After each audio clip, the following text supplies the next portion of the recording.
It's an exciting time for Lufthansa passengers as the airline is rolling out its new Allegris product on board many of its aircraft. However, the rollout of these new cabins has been less than smooth. Not only are delays from Boeing hampering the airline's fleet modernization plans, but the new Allegris business class seats on board the 787s seem to be having problems.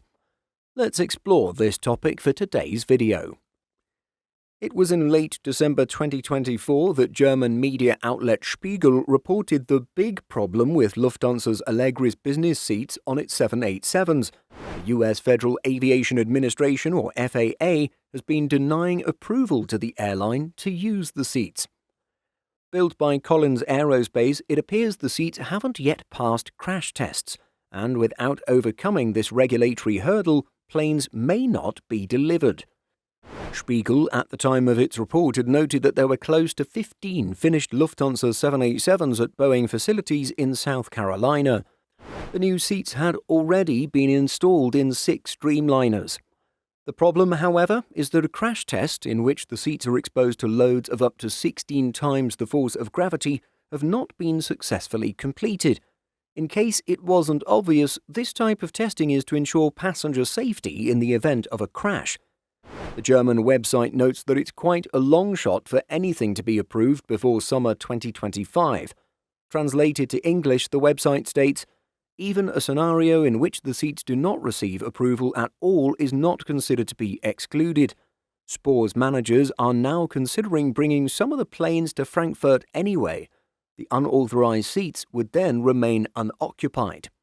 Of course, we have to re-emphasize that this issue pertains only to the new Allegris business class on the 787s.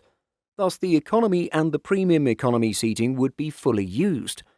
Not all new Allegris seats come from Collins, and those already in use are not affected by the approval problems.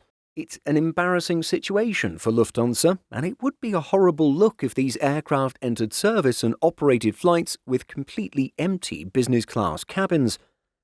The one silver lining is that Lufthansa will reportedly receive compensation payments because of the problems, even if it's not full compensation for what the airline would earn with the new aircraft. Taking a step back to look at other airlines in the airline group, it's clear that Lufthansa, as a larger parent company, has had an awful time with the rollout of new cabin products. You may recall from a previous Simple Flying video that the new Swiss Senses first-class suites on board the A330-300s were discovered to be too heavy. The remedy, at least in the interim, has been to install counterweights at the rear of the aircraft, which would have the side effect of increasing the aircraft's fuel burn.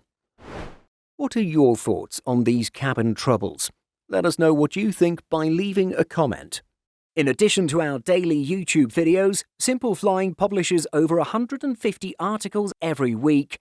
If you're looking for the latest aviation news and insights, visit simpleflying.com.